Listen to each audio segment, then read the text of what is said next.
Hello दोस्तों, welcome to my YouTube channel M classes में। I hope कि आप सभी बच्चे बढ़िया होंगे। आज का ये वीडियो आपकी परीक्षा 2024 को नस्ते नाबूद करने के लिए काफी ज्यादा महत्वपूर्ण होने वाला है।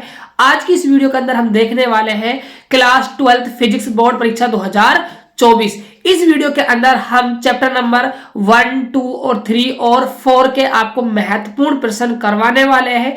जिन प्रश्नों को बच्चों मैं आपको करवा रहा हूं 100% आने वाले ये प्रश्न है आपकी परीक्षा के लिए। यदि आप इस वीडियो को पूरा देख लेते हो तो आपके 10 नंबर बिल्कुल पक्का हो जाएंगे। वीडियो को लास्ट तक जरूर देखना। यदि आपको फिजिक्स के अंदर नोट्स इंपॉर्टेंट क्वेश्चन की पीडीएफ चाहिए बच्चों तो हमारा व्हाट्सएप ग्रुप है या फिर आप हमारा टेलीग्राम चैनल ज्वाइन कर सकते हो। लिंक मैंने आपको डिस्क्रिप्शन बॉक्स में दे रखी है, वहां जाइए और ज्वाइन कर लीजिए। और कुछ भी आपको चाहिए तो आप हमें मैसेज कर दीजिए, हम आपको फ्री में प्रोवाइड करवा देंगे। साथ साथ ही दोस्तों यदि आपको वीडियो पसंद आए तो चैनल को सब्सक्राइब कर लीजिएगा, क्योंकि हम आपको फिजिक्स की धाकड़ तैयारी करवाने वाले हैं। तो स्टार्ट करते हैं आज का वीडियो।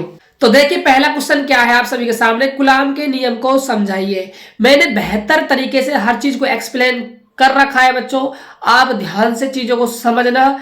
इतना ही आपको बोर्ड एग्जाम में लिखना है। बच्चे क्या करते हैं, क्वेश्चन में कूलाम का नियम पूछा है और वो कूलाम का नियम उतना बड़ा लिखकर आ जाते हैं, फिर लास्ट में उनके पास टाइम नहीं बचता है। फिर ये कहते हैं कि सर हमारे 2 क्वेश्चन छूट गए या फिर हमारे 3 क्वेश्चन छूट गए। तो इन बातों को आप विशेष करके ध्यान जरूर रखें।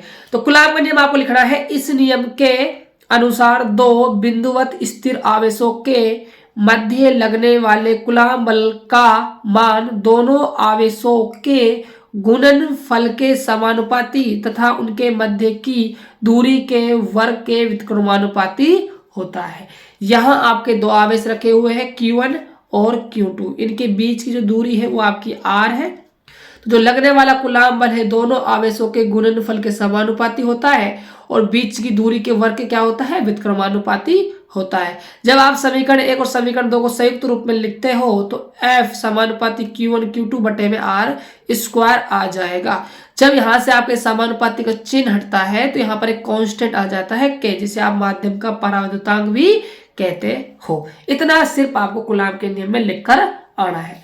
देखिए अगला क्वेश्चन क्या है, विद्युत क्षेत्र की तीव्रता की परिभाषा दीजिए। तो आपको लिखना है, एकांक परीक्षण आवेश पर लगने वाला बल विद्युत क्षेत्र की तीव्रता कहलाती है। सूत्र है E बराबर F बटा में Q नोट। अगला क्वेश्चन देखिए क्या है, विद्युत क्षेत्र रेखाओं के 3 गुणधर्म लिखिए। तो सबसे जो 3 अच्छे गुणधर्म हैं जिनको एग्जामिनर सही मानता है और आप इनको लिखकर आते हो एग्जाम में तो आपको फुल मार्क्स मिल जाएंगे। तो पहला गुणधर्म यह है कि 2 विद्युत क्षेत्र रेखाएं कभी भी एक दूसरे को प्रतिच्छेद नहीं करती है, क्योंकि कटान बिंदु पर विद्युत क्षेत्र की 2 दिशाएं हो जाएगी जो कि संभव नहीं है। सेकंड जो आपको लिखना है, विद्युत क्षेत्र रेखाएं सतत रूप में पाई जाती है। अगला पॉइंट लिखना है आपको, एकल धनावेश के कारण विद्युत क्षेत्र रेखाएं धनावेश से प्रारंभ होकर अनंत की ओर जाती है। यदि आपका ये पार्टिकल प्लस का है तो प्लस से निकलती है और कहाँ जाती है, अनंत की ओर। यदि आपका माइनस का होता तो अनंत से आती और माइनस की आवेश में क्या करती, प्रवेश करती। इन बातों का भी आप ध्यान जरूर रख लीजिए। देखते हैं अगला क्वेश्चन। तो क्वेश्चन नंबर 4 है आपका, गाउस का नियम लिखिए। काफी ज्यादा महत्वपूर्ण होने वाला है, वेरी वेरी इंपॉर्टेंट क्वेश्चन है परीक्षा 2024 के लिए। तो नियम लिखना है आपको, इस नियम के अनुसार किसी बंद समरूप तथा काल्पनिक पृष्ठ से संबंधित विद्युत फ्लक्स का मान पृष्ठ से परिबद्ध कुल आवेश तथा निर्वात की विद्युतशीलता का अनुपात कहलाता है। फॉर्मूला है फाई E बराबर सिग्मा Q अपॉन में एप्सिलॉन नॉट। अगला क्वेश्चन देखिए, क्वेश्चन नंबर 5 क्या है, समविभव पृष्ठ की विशेषताएं लिखिए। वेरी वेरी इंपॉर्टेंट क्वेश्चन है 2024 की परीक्षा के लिए। समविभव पृष्ठ की मैंने यहाँ 4 विशेषताएं ली हुई है। यदि आप इन चारों विशेषताओं को लिखकर आते हो तो आपका एक भी नंबर एग्जाम में नहीं कटेगा। तो पहली विशेषता क्या है, समविभव पृष्ठ के प्रत्येक बिंदु पर विभव का मान समान होता है। सेकंड क्या है, समविभव पृष्ठ के किन्हीं भी 2 बिंदुओं के मध्य विभवांतर शून्य होता है। तीसरा पॉइंट है विद्युत क्षेत्र रेखाएं समव्यूह पृष्ठ के लंबवत होती है। और आपका लास्ट पॉइंट है दो समव्यूह पृष्ठ कभी भी एक दूसरे को नहीं काट सकते। ये विशेषता है समव्यूह पृष्ठ की। अगला क्वेश्चन देखिए, क्वेश्चन नंबर 6 क्या है, चालक की धारिता को परिभाषित कीजिए। तो आंसर लिख कर आना है आपको, किसी चालक द्वारा आवेश ग्रहण करने की क्षमता चालक की धारिता कहलाती है। फॉर्मूला है C बराबर Q/V। अगला क्वेश्चन है क्वेश्चन नंबर 7, एक फेरड धारिता की परिभाषा दीजिए। तो आपको लिखना है किसी चालक को 1 कूलम्ब आवेश देने पर यदि वह 1 वोल्ट से त्वरित हो जाए तो इस चालक की 1 फेरड धारिता कहलाती है। धारिता का फॉर्मूला है C बराबर Q/V। आवेश लेना है 1 कूलम्ब, विभव लेना है आपको 1 वोल्ट, तो 1 कूलम्ब बटे में 1 वोल्ट, C बटा में वोल्ट किसका मात्रक हो गया, धारिता का, जिसे आप फेरड के नाम से जानते हो। ऐसे आपको लिखकर आना है। अब देखते हैं अगला क्वेश्चन। तो क्वेश्चन नंबर 8 देखिए, अपवहन वेग को परिभाषित कीजिए। अपवहन वेग की आपको परिभाषा लिखनी है। तो देखिए कैसे लिखनी है, जब चालक को विद्युत क्षेत्र की उपस्थिति में रखा जाता है तो चालक के अंदर उपस्थित मुक्त इलेक्ट्रॉन जिस औसत वेग से ऋण सिरे से धन सिरे की ओर गति करते हैं, इस वेग को अपवहन वेग कहते हैं। फॉर्मूला है Vd बराबर माइनस का E टोर अपॉन में m। Vd है आपका अपवहन वेग, स्मॉल e है आपका इलेक्ट्रॉन का आवेश और कैपिटल E है आपका विद्युत क्षेत्र की तीव्रता, टोर है आपका विश्रांति काल और m है आपका इलेक्ट्रॉन का द्रव्यमान। अगला क्वेश्चन देखिए, क्वेश्चन नंबर 9 क्या है बच्चों। क्वेश्चन नंबर 9 है ना, वो काफी ज्यादा वेरी इंपॉर्टेंट क्वेश्चन है, क्योंकि इसके ना 3-4 नाम है और 3-4 नामों से पूछा जाता है, जिससे बच्चे क्या हो जाते हैं, एग्जाम में कंफ्यूज हो जाते हैं। तो मैंने सारे जो नाम लिखे हुए हैं जिनसे क्वेश्चन बन सकता है।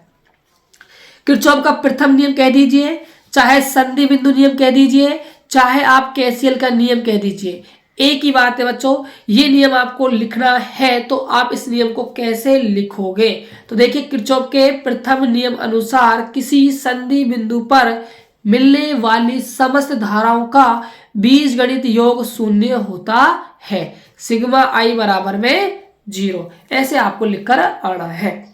अगला क्वेश्चन देखिए, क्वेश्चन नंबर 10 क्या है, किरचॉफ का द्वितीय नियम कह दीजिए, लूप नियम कह दीजिए, केवीएल नियम कह दीजिए, एक नाम और बच्चों इसका वोल्टता का नियम।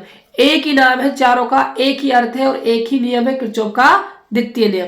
तो इसको आप ऐसे लिखोगे, किरचॉफ के द्वितीय नियम अनुसार सभी प्रतिरोधों पर उत्पन्न कुल विभव का मान बैटरियों के कुल विभव के बराबर होता है, सिग्मा IR बराबर सिग्मा V।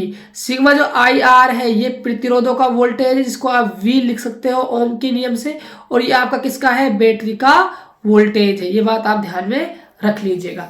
अगला क्वेश्चन देखिए क्या है, क्वेश्चन नंबर 11, बायो सावर्ट का नियम लिखिए। तो बायो सावर्ट का नियम आपको लिखना है। थ्योरी बच्चों काफी ज्यादा है बायो सावर्ट के नियम में, लेकिन जो थ्योरी आपको एग्जाम में लिखनी चाहिए उतनी ही थ्योरी मैंने लिख रखी है, आप उसको ध्यान से देख लीजिए। देखो क्या है नियम, इस नियम के अनुसार किसी चालक तार के अल्पांश के कारण r दूरी पर स्थित किसी बिंदु पर चुंबकीय क्षेत्र का मान निम्न प्रकार निर्भर करता है। तो ये आपका एक चालक तार हो गया जिसमें I धारा आपकी प्रवाहित हो रही है, इससे r दूरी पर एक बिंदु P स्थित है जो थीटा कोण पर है। तो देखिए पहला पॉइंट आप क्या लिखोगे, इसमें चालक तार में प्रवाहित धारा का क्या होता है, समानुपाती होता है, तो dV समानुपाती I, और लंबाई के क्या होता है, समानुपाती, तो dV समानुपाती dl। दूरी के वर्ग क्या होता है, व्युत्क्रमानुपाती, यानी dV व्युत्क्रमानुपाती 1/r²। कोण की जया का क्या होता है, समानुपाती, तो dV समानुपाती sin थीटा।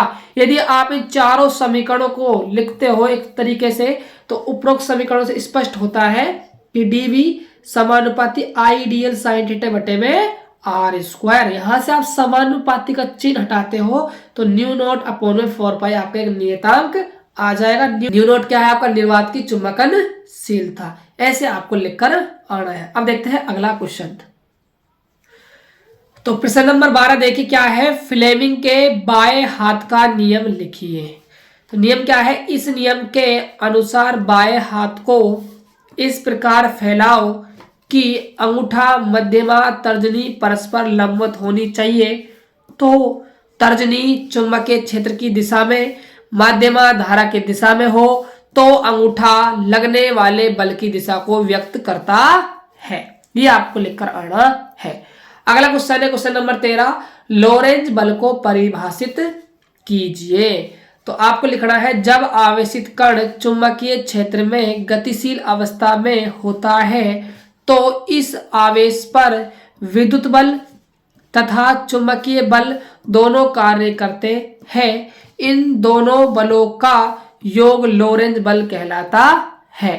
तो F लोरेंज बराबर हो जाएगा आपका Q भार ब्रैकेट E वेक्टर प्लस में V वेक्टर गुणा में B वेक्टर आपका फॉर्मूला हो जाएगा। ये क्वेश्चन आपका ऑब्जेक्टिव क्वेश्चन भी बच्चों बन सकता है, ये बात आप ध्यान में रख लीजिएगा। अगला क्वेश्चन है क्वेश्चन नंबर 14, एम्पियर के नियम का कथन दीजिए। आपको एम्पियर का नियम लिखना है। तो वेरी वेरी इंपोर्टेंट क्वेश्चन है परीक्षा 2024 के लिए। तो देखिए नियम आपको कैसे लिखना है। एम्पियर के नियमानुसार किसी बंद पृष्ठ के लिए चुंबकीय क्षेत्र के लिए रेखीय समाकलन पृष्ठ से प्रवाहित होने वाली कुल धारा तथा निर्वात की चुंबकनशीलता के गुणनफल के बराबर होता है। तो ये आपका रेखीय समाकलन है, वी वेक्टर डॉट में डीएल वेक्टर बराबर में न्यू नॉट सिग्मा आई। ये आपको सूत्र लिखकर आना है, ये एम्पियर का सूत्र है। अगला क्वेश्चन है क्वेश्चन नंबर 15, एक एम्पियर की अंतरराष्ट्रीय परिभाषा दीजिए। ये परिभाषा दोस्तों काफी बार परीक्षा में पूछी गई है, इसको आप ध्यान से तैयार कर लीजिएगा। तो देखिए क्या है, 1 मीटर की दूरी पर स्थित धारावाही दो चालक तारों में समान धारा प्रवाहित की जाए तो उनकी एकांक लंबाई पर लगने वाला बल 2 गुणा 10⁻⁻7 न्यूटन बटे मीटर हो तो प्रवाहित होने वाली धारा 1 एम्पियर कहलाती है। इतना आपको लिखकर आना है। अगला क्वेश्चन देखिए, एमीटर व वोल्टमीटर में अंतर लिखो। आपको अंतर लिखकर बताना है। यहां आपको एक कॉलम एमीटर का बनाना है और दूसरा कॉलम आपको वोल्टमीटर का बनाना है। तो एमीटर में लिखोगे आप, एमीटर धारा का मापन करता है। बात की जाए वोल्टमीटर की, तो वोल्टमीटर विभव का मापन करता है। एमीटर परिपथ के श्रेणी क्रम में जोड़ा जाता है और वोल्टमीटर परिपथ के समांतर क्रम में जोड़ा जाता है। आदर्श एमीटर का जो प्रतिरोध होता है वो 0 होता है और आदर्श वोल्टमीटर का प्रतिरोध आपका अनंत होता है। ये आपको अंतर लिखने हैं। तो दोस्तों हमने 1 से लेकर 4 चैप्टरों के इंपॉर्टेंट क्वेश्चन कंप्लीट कर लिए हैं। अभी इनका न्यूमेरिकल क्वेश्चन बाकी है और इनकी डेरिवेशन अभी बाकी है, जो मैं नेक्स्ट वीडियो में आप सभी को करवाने वाला हूं। आई होप कि आपको ये वीडियो काफी ज्यादा पसंद आई होगी। यदि आपको वीडियो पसंद आई है तो एक लाइक और चैनल को सब्सक्राइब करना तो भाई बनता है, और जितना हो सके इस वीडियो को अपने दोस्तों के पास शेयर कीजिए ताकि सभी बच्चों को इस वीडियो का लाभ मिल सके। साथ ही साथ जो इसका सॉल्यूशन पीडीएफ बच्चों वो आपको व्हाट्सएप ग्रुप और टेलीग्राम चैनल पर मिल जाएगा, इसीलिए डिस्क्रिप्शन बॉक्स व्हाट्सएप ग्रुप और टेलीग्राम चैनल को आप ज्वाइन जरूर कर लीजिए। तो मिलते हैं और एक बेहतर वीडियो के साथ, तब तक के लिए जय हिंद, जय भारत, वंदे मातरम।